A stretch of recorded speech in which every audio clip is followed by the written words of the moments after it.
Boa noite, senhores. Todos bem? Então. Foi pra Serra hoje? Hoje não. Hoje não? Então por conta, né? Por isso chegou atrasado, exatamente. Bem isso. Mas é aí que tu vê, né? É aí que tu vê como é que é. Caras, vamos abrir a Bíblia? Eu quero rapidamente, a gente já está começando tarde. Então, bem rápido. Eu quero ler com vocês. Abre aí o Evangelho de Marcos.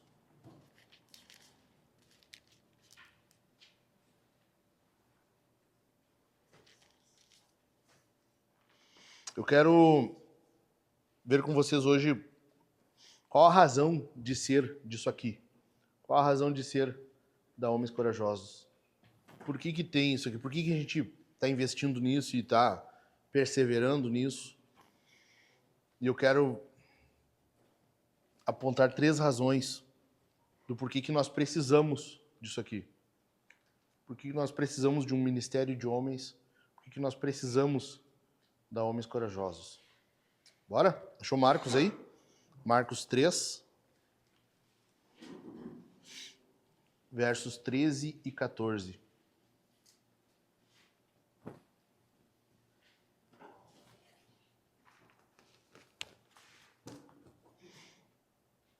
Foi? Acharam?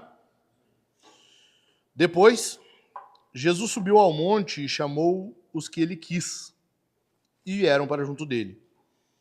Versículo 14. Então designou 12, aos quais chamou de apóstolos, para estarem com ele e para os enviar a pregar. Segurei.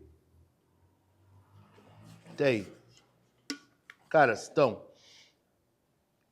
por que nós temos um dia na semana para ter uma reunião de homens, para ter um ministério de homens? Por que a gente está iniciando isso aqui, criando essa cultura? Porque, em resumo, os homens são a base de tudo. De tudo. Cara, tu não tem uma ponte. Já parou para pensar que nós não teríamos ponte se não fossem os homens? A gente não conseguiria ir para São Leopoldo. Imagina. Que legal isso. A gente não tem uma ponte se não for os homens. Entendeu? Eu estava vendo uma estatística, umas 2 semanas, que existem mulheres na construção civil, mas elas são menos de 1% do total. Cara, então, quantas pedreiras vocês conhecem? Quantas? Dilmar, tu que é mais da área, não conhece? Nenhuma? Eu conheço 2. Conhece 2? E uma pintora. Bom, pintora até vai. Pedreira é que é mais estranho, né? Mais estranho. É. Porque As 2 trovadas assim, dá pra dizer que são os homens. são uns homenzinhos. Tem homem que não faz tão direito. É. É que a mulher, eu acho que ela tem um detalhe. Né? Mas é com obra mesmo. Não é decoração de interiores. Não. Vamos estipular limites aqui, né? Design de interiores. Então, cara, olha só, 2. Quantos no total a gente conhece que trabalham com isso, né? Então, e eu tô dando um exemplo, construção civil.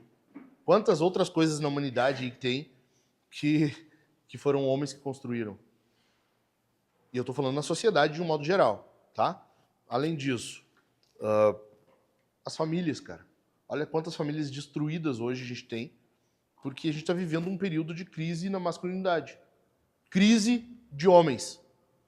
Crise de homens. Já parou para pensar? O mundo está em crise. Do quê? Emprego? Não, de homem. Saúde? Não, homem. Está faltando homem. Por isso que as famílias são o que são. Daí o que acontece? Quando os homens estão em crise, quando há crise na masculinidade, crise de caras que lideram suas casas, se doam por suas casas, surge feminismo. O feminismo, ele é diabólico, mas ele não é culpado sozinho. Tá ligado? A culpa, o feminismo não pode carregar a culpa sozinho. A culpa é de homens fracos, bananas, caras que não se empenham. Caras que, não só caras omissos, que não lideravam suas casas. Caras que no afã de ser o comedor, destruíram sua família. No afã de ser um opressor, querer liderar na força, e por aí vai. Vários tipos de caras, vários exemplos de caras que destruíram suas casas, suas famílias, de toda sorte de investidas, de problemas, e por aí vai. Tá ligado? Então a gente vive uma crise hoje. A primeira coisa que a gente tem que ter em mente, então, é que nós precisamos, caras, nós precisamos fazer alguma coisa. Essa é a primeira coisa que a gente tem que ter em mente, e esse não é o primeiro ponto, tá? É só pra vocês terem... A gente tem que... Cara, do jeito que tá, não dá. Do jeito que tá, não tá dando certo, não... Vamos parar por aí, vamos repensar, vamos reiniciar, porque do jeito que tá, não tem como, cara. A gente não pode seguir o curso que a coisa tá tomando, pra onde tá indo, tá ligado? A gente não pode seguir a manada. Eu não quero a minha família sendo destruída. Eu não quero a minha família indo pro inferno. Então é por causa disso que eu tenho que fazer alguma coisa. O mesmo para vocês. As famílias de vocês, não, cara, vocês não podem se conformar com a esposa, com os filhos, indo pro inferno, cara, distante do Senhor. Então por que a gente tem isso aqui? Porque a gente está iniciando alguma coisa, um movimento, a gente está iniciando algo, ok? A gente está em crise e por causa disso a gente está fazendo algo diferente. Então eu quero ver com vocês 3 razões do porquê que nós precisamos disso aqui, tá? Vai anotando aí, dá um jeito. Primeira razão é porque aqui nós temos um discipulado assertivo. Discipulado assertivo. O que é isso? Pigarro do inferno. Lá para, eu tô falando, às vezes parece que vem um demônio e para, assim. Para, sabe, um pigarro desgraçado. O que é isso, cara? Nós precisamos imitar Jesus. Jesus, ele discipulou homens. Então, e a gente tem que olhar para a situação hoje, olhar para o aqui e agora, olhar para a nossa sociedade, olhar para a igreja de um modo geral. E, cara, a gente tem que botar o dedo na ferida e dizer, cara, a gente não está discipulando, os homens não estão sendo discipulados. Quantas igrejas vocês conhecem em que tem ministério de homens, mas eu estou falando ministério de homem, não estou falando daquelas reuniões de homem que vai um cara dançar lá na frente com um paninho. O voal, tá? Não é isso? Para, João. Não é para dançar. Fica na tua. Se abraçar, chorar. Vocês viram? Eu postei um vídeo essa semana dos caras lá. Assim, o que é aquilo? Cara, olha só. Eu tô falando ministério de homens. Caras que vão botar o dedo na ferida e dizer, cara, isso aqui nós estamos errando. A gente tem que corrigir isso aqui. Nós temos que tomar vergonha nisso aqui, meu. Tem que parar com isso. Entende? E o que é isso? Cara, é um discipulado. Homens precisam andar com homens. Jesus, quando ele reúne 12 caras, é por quê? Porque eles iam andar juntos. Eles iam andar juntos. Então a gente precisa de um movimento em que os caras andem juntos. Um discipulado de forma assertiva. Tu mira e pum, dispara naquela direção. Ontem nós estávamos na mentoria e o Dani falou isso. Falando exatamente sobre isso. Por que muitas pessoas estranham quando vêm aqui ou quando nos conhecem? Cara, porque não estão acostumados com esse sistema de igreja. E qual é? E falando assim, parece estranho, né? Sistema de igreja. Nossa, o cara deve ter inventado a roda. Qual é o nosso sistema de igreja? Cara, tu tem que fazer o culto em casa com a tua família. Só o que a Bíblia manda, só. Cara, fiz o culto. Tá, agora só presta contas ali, só pra gente estar ciente. Tá? Só isso. Só, mais nada. Tá, e quando eu não fizer... Não, daí tu só explica lá, diz por que tu não fez. Porque afinal de contas a Bíblia tá mandando, né? Então se a gente não faz, é pecado. A gente tem que pelo menos dar uma razão pros pastores, pros líderes, pros irmãos saber e poder ajudar. Tá ligado? Por que a gente presta contas? Porque a gente tem que saber, cara, imagina vocês... 3 semanas que eu não faço o culto na terça-feira. Mas tá acontecendo alguma coisa, entendeu? Então nós temos que discernir, tentar entender para poder ajudar. Um discipulado assertivo. Cara, faz 4 dias que não fazemos o culto lá em casa. Pô, peraí, não, tá errado. O que tá acontecendo? Vamos ver, cara, eu quero te ajudar. Nós queremos ajudar e os irmãos vão ajudar. O que houve, meu? Pastor, é que a gente tá... nós estamos discutindo em casa. Opa, o casal tá com problema, vamos resolver isso aí. Então, o que é isso, cara? É um discipulado. Só que isso não acontece hoje em dia nas outras igrejas. Eu estava falando com o Josué ali atrás antes, tu vai em muitas igrejas hoje, tu senta a tua rica bundinha num banco, um banco que geralmente é confortável, porque tu tem que estar num lugarzinho confortável, né? Tu senta ali, na hora do louvor tu levanta, tu ergue tuas mãozinhas, tu chora, tu faz uma carinha de crente, às vezes até uma carinha de espiritual. Sabe como é que é a carinha espiritual? Tu tem que, aqui assim, tu tem que dar uma enrugadinha assim, não muito, pra não parecer brabo, de levinho só. É assim, carinha de espiritual. Tu vai lá e tu faz essa carinha de espiritual. As pessoas olham pra ti, como ele louva. Olha, como o Diogo sério, tá? Olha como ele é crente. Porque ele foi com a Bíblia dele tem a marca do sovaco já. A Bíblia ela tem um côncavo aqui assim, sabe? Que é a marca do sovaco, que ele vai com a Biblinha dele, entendeu? Ele vai, todo mundo é crente. Mas, cara, sai dali, é um diabo dentro de casa. O cara é um demônio em casa. O cara não faz nada pela mulher e só critica. É a semana toda assim. Daí volta no outro domingo. A paz. Você entendeu? A paz, meu irmão. E aí, cara, assim é fácil ser crente, gente. É fácil. O que é o discipulado? É a gente andar junto. É eu ver os defeitos de vocês, vocês ver os meus defeitos. Tá ligado? Cara, a Bíblia não diz... A Bíblia só diz que Jesus não pecou. Ela diz que ele foi tentado em tudo e não pecou. Ou seja, Jesus comia. Se ele comia, ele cagava.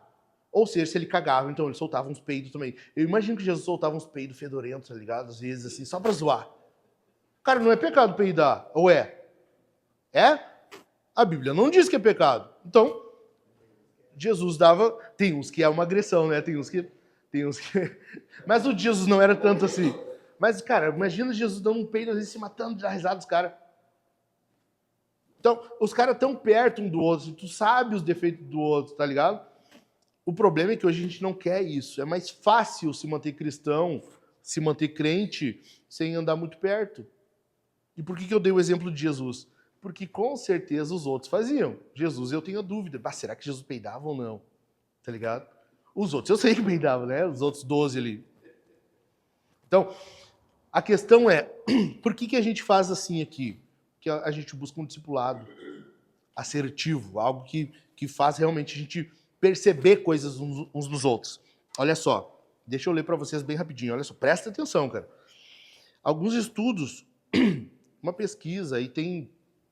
eu não anotei a data aqui, mas deve ter aí uns 8, 10 anos, mais ou menos, presta atenção. Ela diz assim, Man in the Mirror, que é homem no espelho, tá? A cada 10 homens na igreja, presta atenção, a cada 10 homens, 9 terão filhos que vão abandonar a igreja. A cada 10 homens, 9 deles vão ter filhos que vão abandonar a igreja. Vai abandonar o Senhor, vai ser aí. A cada 8 deles, 8 não vão encontrar satisfação na sua vida profissional. 6 vão pagar a quantia mínima do cartão de crédito. Tu tá ligado que quando paga a quantia mínima, o banco chega a dar risada. O aplicativo abre um sorriso assim, né? Isso aí. Tá ligado, né? Tu pagou a quantia mínima, cara, o banco ele tem uma ejaculação, assim, ele tem um orgasmo na hora. Por quê? Porque tudo que ele quer. Tu se endivida, tu vira escravo do banco. De 10, 5 terão um sério problema com pornografia. Isso nós estamos falando aí 10 anos atrás. Ou seja, hoje está bem pior. Hoje eu arriscaria dizer que de 10, pelo menos uns 8 vão ter problema com pornografia. Pelo menos. Pelo que eu, assim, baseando totalmente na minha experiência, tá? Não tô baseando em dados, nada, é só na minha experiência. 4 irão se divorciar. De cada 10 caras na igreja, 4 vão se divorciar. E todos os 10 vão enfrentar lutas imensas, tremendas, para equilibrar trabalho e família. Olha isso, cara. Tu percebe que a vida, e quanto mais o tempo passa, eu ia tomar água, até larguei de mão. Quanto mais o tempo passa, mais o homem está sendo agredido, a masculinidade está sendo agredida, para daí tu realmente se afundar nisso aqui. Para daí tu se afundar nessas coisas aqui. Problema com pornografia. Cara, sábado eu falei aqui pros casais, o homem é um ser visual. O homem é um ser visual. Então, como um ser visual, e o diabo entende isso, a cultura sabe isso. Eles vão te bombardear com imagem. Vão te bombardear com imagem. Pornografia. Ah, pastor, mas eu não acesso pornografia. Sim, mas no Instagram tu vê bunda direto, cara. Tu vê bunda e coxa direto. Tu tá sendo bombardeado com imagem. Com imagens. Tá ligado? Não é, tu não precisa só de uma cena de sexo explícito para tu ter uma visão, uma imagem gravada na tua memória. Basta um par de coxa e uma bunda ali, pronto, cara. Tu fica com aquilo ali. E o homem, ele é muito atraído pelas coisas belas. Isso é bom, Deus nos criou assim. Só que quando tu vê isso, tu tem a tendência que fixar o olhar. Entendeu? Cara, é direto tu tá sendo bombardeado. A realidade disso aqui, dessa pesquisa, a realidade disso é o quê? A maioria dos homens não tem um devocional consistente. Cara, eu vou fazer uma pergunta retórica, não me responde. Pensa pra ti. Só pensa. Tu fez um devocional, assim, o que é um devocional? Cara, vamos lá no basicão, no básico. Tu abriu a escritura, tu leu um trecho dela, um versículo que fosse, tu leu um trecho da escritura, meditou um pouquinho naquilo ali, orou sobre isso ali e tirou um tempinho com Deus no teu dia, não me responde. Tu fez isso aqui, assim, a gente tá falando do básico, de caras que se dizem homens de Deus, que querem viver para Deus e para suas famílias. E aí? Tá ligado? O que a gente tá falando, a consequência desses dados aqui é homens que não têm uma vida devocional. E por não ter uma vida, o que é uma vida? Tu faz todo dia, tu tem uma disciplina naquilo ali. Não é tu fazer, fiz anteontem. Cara, se der certo, sábado de manhã eu vou fazer. Isso não é uma vida. Uma vida devocional é tu ter rigorosamente isso ali como uma disciplina espiritual. É algo que tu faz todo dia. Tu acorda e escova os dentes. Por quê? Porque é algo necessário. O teu devocional é algo necessário. Tu faz também todo dia. Pouquíssimos homens hoje pensam no que realmente significa, pensar no que significa amar as esposas como Cristo amou a igreja. Principalmente no cotidiano, no dia a dia. Deu uma discussão em casa, o que tu faz? Primeira coisa, tu já é firme, tu xinga, ou tu critica, ou tu... Cara, em alguma dessas vezes tu para e pensa assim, cara, eu preciso amar ela bem como Cristo ama a igreja. O que eu tenho que fazer agora, nesse momento? A gente faz isso? A maioria dos caras hoje não para pensar no que significa amar sua esposa como Cristo amou a igreja. Ou seja, os homens não param para pensar em como preencher as necessidades da esposa. Porque o amor de Cristo pela igreja não é só algo bom, é algo necessário. Se nós não tivéssemos o amor de Cristo por nós, a igreja, a gente estava indo para o inferno. Ou seja, é uma necessidade. Tu amar a tua esposa é uma necessidade. Entendeu? A gente necessita do amor de Cristo ou não? Se nós temos que amar Cristo como Cristo amou a igreja, então é uma necessidade amarmos a esposa. E amar aqui não é um sentimento, que nem eu estava te falando. Não é. Hoje amor é o que há um batimento mais forte no coração, sabe? Um friozinho na barriga, eu amo ela. Não é isso, cara. Não, isso é outra coisa. Amor é tu ter uma afeição, envolve emoção, mas não para aí. Amar é tu te dedicar, tu te doar, buscar o melhor para aquela pessoa. Deus amou o mundo de tal maneira que deu seu Filho unigênito. Deus olhou, ele se afeiçoou do povo dele e deu o melhor que ele tinha, o Filho dele. Amar a esposa como Cristo amou a igreja, a si mesmo se entregou por ela. Amar, então, é o quê? É se doar, tu fazer algo por alguém. Envolve atitude. Amar não é só um sentimentozinho, cara. Uma batidinha no coração, assim, sabe? Vai muito além. A maioria hoje dos homens, presta atenção, cara. A maioria dos homens não tem um plano de como discipular os filhos e nem a mínima ideia do que significa ser um líder espiritual em casa. Olha isso, cara. A maioria dos caras não param para pensar, olha só, minha função principal aqui nessa bagaça é eu instruir, pastorear a minha casa, minha esposa e meus filhos. Então eu tenho que discipular os meus filhos. Como que eu vou fazer isso aqui? Deixa eu pensar. Eu vou fazer tal. Nós vamos ler a escritura juntos. Nós vamos ter um tempo de oração juntos. Nós vamos ter um dia na semana para jejuar juntos. Nós vamos fazer alguma coisa. Eu tenho que discipular o filho. Não tem como ter discipulado à distância por pensamento, sabe? A gente tem que parar e pensar, planejar. Pensa alguma coisa, cara. Vamos fazer alguma coisa juntos. Nós vamos fazer isso aqui. Entendeu? Planejar o discipulado dos filhos. Cara, tu tem que... Hoje a maioria dos caras não param para pensar nisso, meu. Deus colocou tu como líder na tua casa. Sabia, né? Eu já falei isso aqui. Deus te colocou como líder na casa. Aí que legal o líder chegar na casa, legal, Deus me colocou aqui como líder, legal. Daí tu não faz nada. Não planeja, não, sabe? Vamos ler, deixa a vida me levar, a vida leva eu. Como que vai dar certo um troço desse? Tu imagina uma empresa que tem um líder lá, tem um CEO, tem um cara que administra. E o cara, vamos ver o que a gente faz hoje. Não planejei, não sei, não parei para pensar. Só vamos fazer alguma coisa aí. É assim? Vai dar certo uma empresa? Sim ou não? Que dirá uma família, que é muito mais complexo e a responsabilidade é muito maior. Muito maior do que de uma empresa. Menos... Cara, isso aqui é para matar, cara. Cara, presta atenção. Menos de 10% desses homens, menos de 10%, ou seja, de 10, não chega a 1. Menos de 10% estão ativamente buscando compartilhar a sua fé com amigos não cristãos, parentes, colegas de trabalho, por aí vai. Como que a igreja avança assim? Como que a igreja avança desse jeito?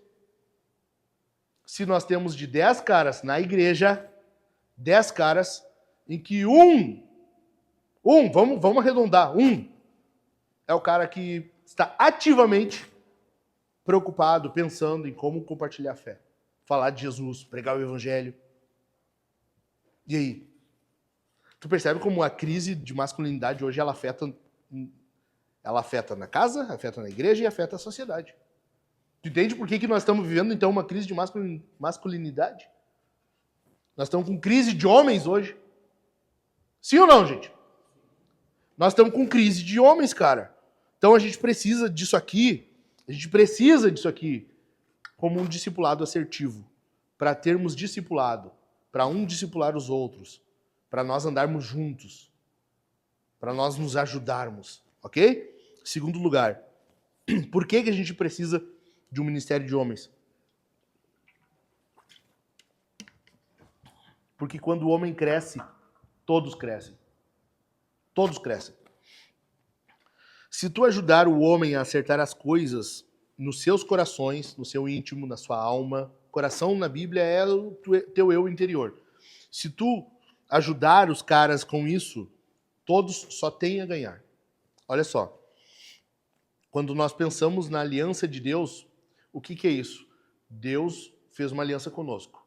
Nessa aliança, nós nos tornamos líderes da casa. Correto? Deuteronômio 6. Lembram? Sim ou não? Alguém não lembra desse texto? Vitor, tu lembra o que é? Lembra? Não? Vamos ler. Eu prefiro que tu saiba. Deuteronômio 6.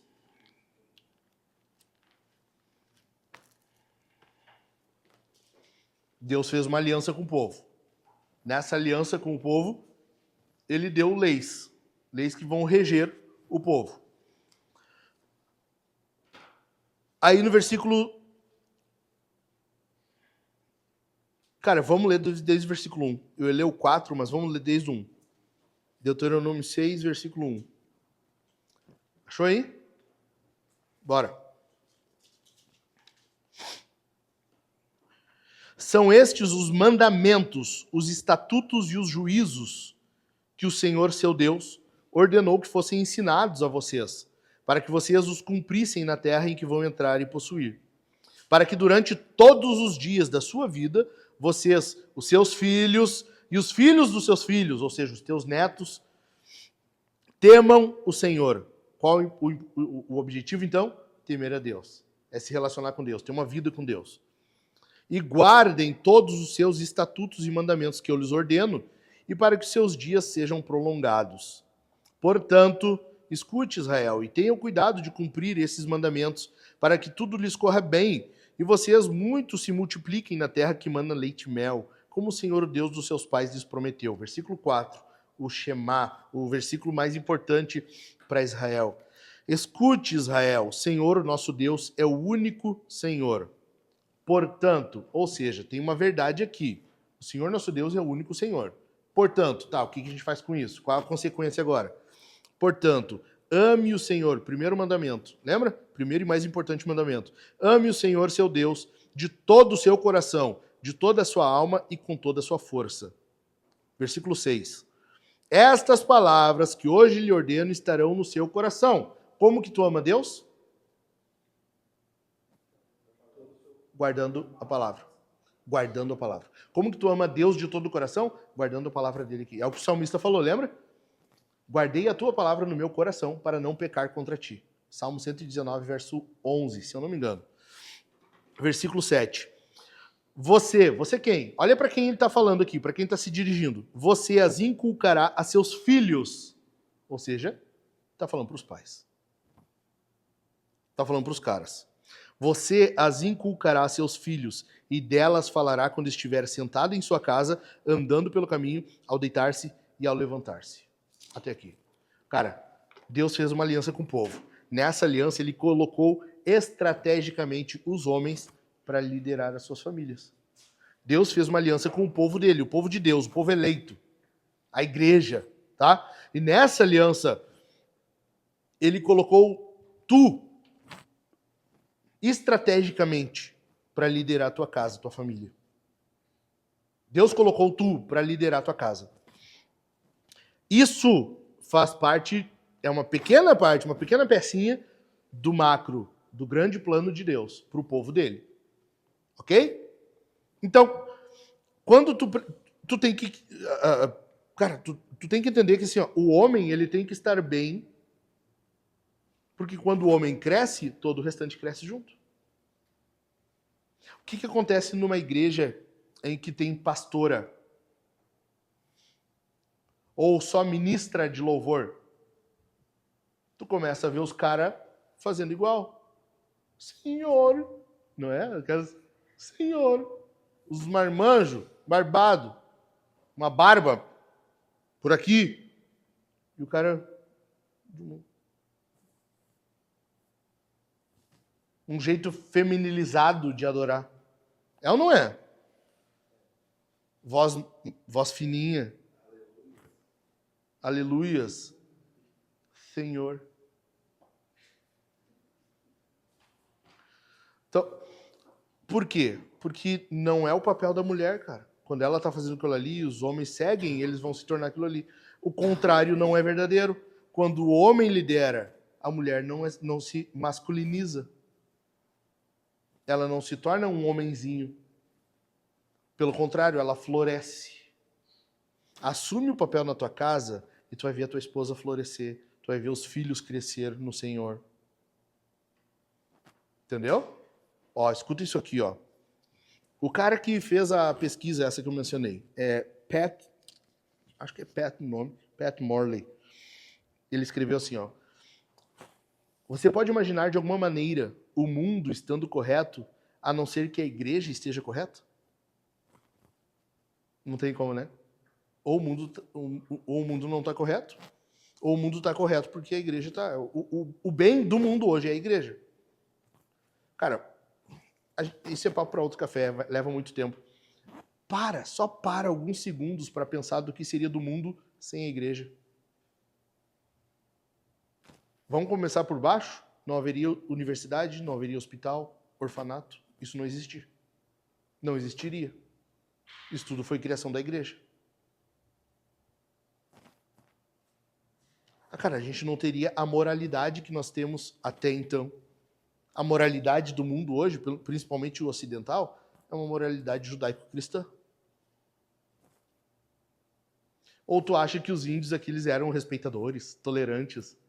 Cara, os caras se flechavam o tempo todo, em guerra uns com os outros. Tu acha que o mundo era moralmente como é hoje, assim? As pessoas se admiravam, se respeitavam. Como está, senhor pajé? O senhor vai bem? Cara, era um flechaço já na testa. Tu consegue imaginar um pouquinho o mundo sem a igreja? Você pode imaginar, de alguma maneira, a igreja estando correta, a não ser que famílias estejam corretas? Porque a igreja é uma família de famílias. Aí tu imagina as famílias, de qualquer maneira, os homens não levando o ensino para casa, não conduzindo suas famílias. Você pode imaginar, de alguma maneira, famílias estando corretas, a não ser que seus casamentos estejam corretos? Você pode imaginar, de alguma maneira, casamentos estando corretos, a não ser que os homens estejam corretos? Você pode imaginar alguma coisa que não tenha maior potencial de mudar o mundo, a não ser que o homem esteja correto? Cara, tu percebe que Deus te deu um poder imenso nas mãos. Só que ele vai cobrar, né? Tu vai ter que prestar contas para Deus disso. Deus te deu uma esposa, Deus te deu filhos, e disse, tá, agora cuida disso, pastoreia, toma conta. Mas às vezes a gente não lidera nem a nós mesmos, que é o que Deuteronômio, a gente leu, ele fala, essas palavras vão estar no teu coração. Cara, antes de tu querer pastorear, ensinar em casa, meu irmão, tu tem que ter a palavra de Deus no teu coração. Que bela bosta tu chegar na tua casa e querer ensinar os teus filhos, tua esposa, querer falar alguma coisa, pagar de moralzinho, pagar de bom, de ensinador, de alguma coisa, se tu não tem a palavra de Deus no teu coração. Que merda de homem a gente se torna se tu não tiver a palavra de Deus no teu coração primeiro, mas querer chegar em casa e pagar de bom. Piedoso, pastorzão da casa, líder. Que bela bosta que é.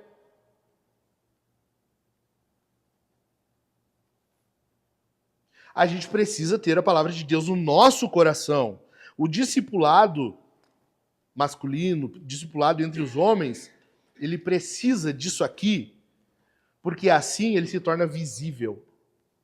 A gente pode pegar a palavra de Deus e ensinar, nós devemos fazer isso, a gente precisa de momentos em que alguém abre as escrituras, lê e explica para os outros. Esse é o meu papel, estou tentando fazer isso, mas em algum momento a gente precisa também ver nos outros isso acontecendo. Ela tem que ecoar na prática. Esse ensino aqui, ele tem que resultar em algum momento na prática. Por isso que Paulo, ele diz para Timóteo, ele diz para os Coríntios, em Coríntios, capítulo 11, versículo 1, sede meus imitadores como eu sou de Cristo. Cara, tu quer imitar Jesus? Bom, muito bom. Como tu faz isso? Me imita. Eu estou imitando ele. Vamos lá, me imita. Tu tá vendo alguém que está fazendo?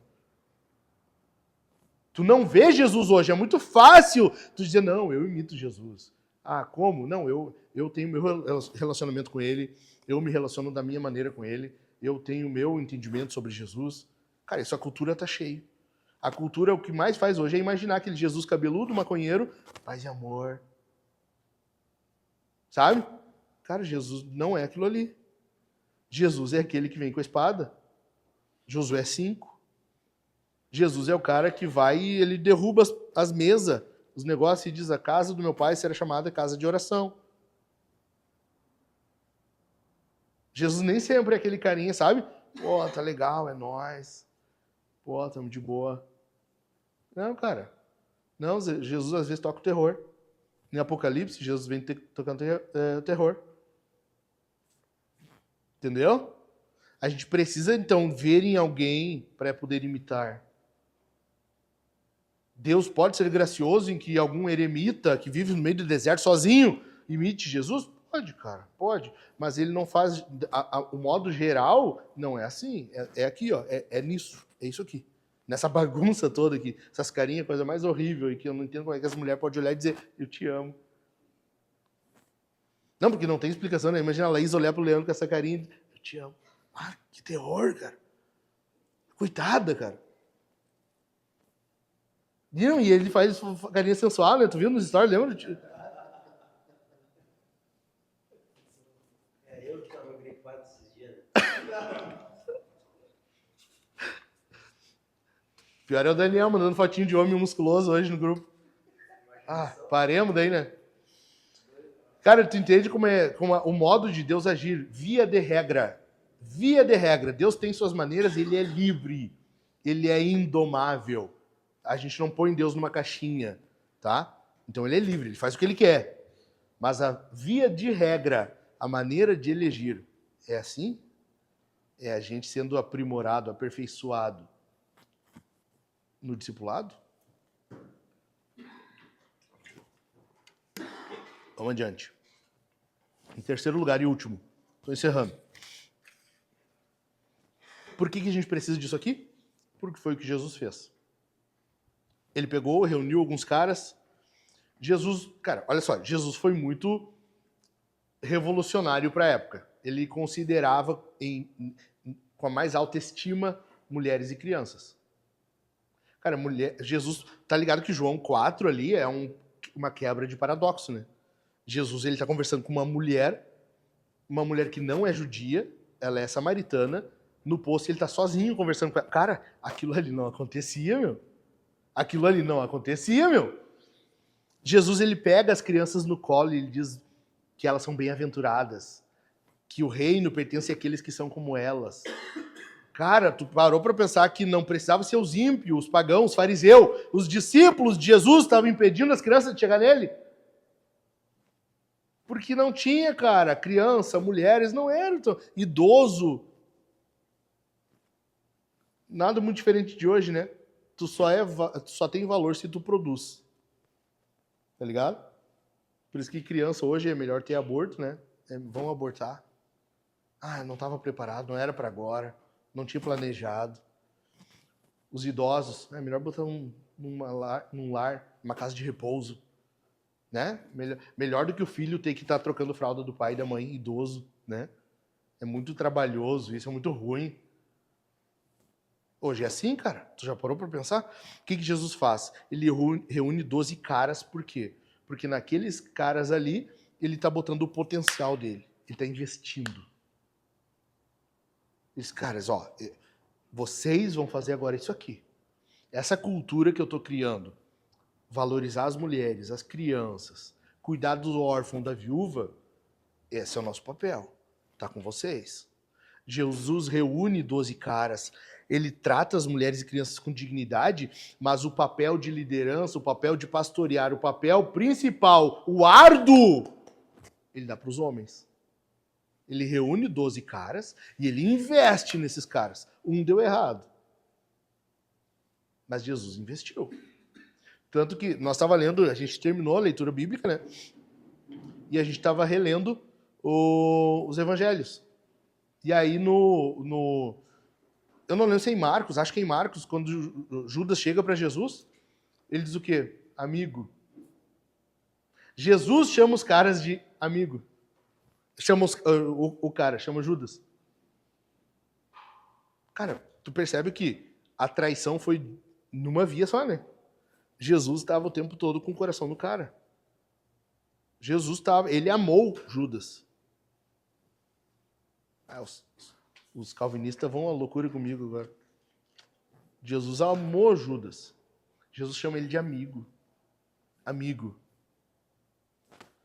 Mas, cara, ele investiu nos 12. Ele investiu. Hoje, pensa comigo um pouquinho. Hoje, o que acontece? o orçamento das igrejas, em sua maior parte, vai para onde? Quais ministérios? Quem arrisca? Mulheres, crianças, os kids, música, multimídia.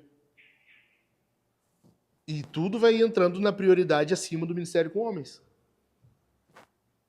É ou não é? Você percebe isso? Mas a gente está dizendo que o homem é a base de tudo, cara. E aí? Tu percebe que tem uma... Tá. Não condiz, né, uma coisa com a outra? Percebe, então, por que tem crise de masculinidade, crise de liderança masculina? Porque os homens, eles não estão sendo discipulados. As igrejas hoje não veem nos homens o potencial que Deus colocou neles. Entendeu? E aí é melhor, vamos investir no Ministério de Mulheres. Daí tu faz conferência de mulheres lá e tal. Faz os kids dos sonhos. E não tem problema, cara. Não tem problema, tem mais é que fazer mesmo. Mas não deixa os caras por último, meu.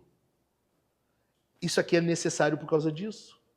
Nós precisamos investir nos homens. Nós precisamos trabalhar com os homens. Quando tu trabalha com os caras, o restante floresce. Eu vou encerrar, só para ter uma ideia. É uma estatística do George Barna. É o cara, é o maior instituto de pesquisa relacionado a igrejas, enfim, tá? George Barna, ele diz assim, ó, quando uma criança assume um compromisso com a igreja, 2% da família se envolve junto com ela. 2%. Quando uma mulher ou mãe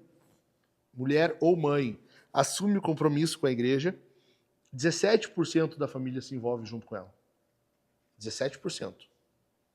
Agora os homens ou pais, quando se envolvem, quando assumem um compromisso, estou falando de servir, tá? 93% da família segue o cara. 93%. Quando o homem assume um papel, quando ele vai à igreja, serve Jesus, se entrega ao Senhor, está congregando, 93% da família segue o cara.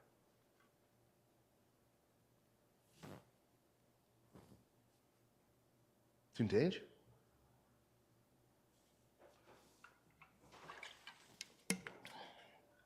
Eis o porquê de nós estar fazendo isso aqui.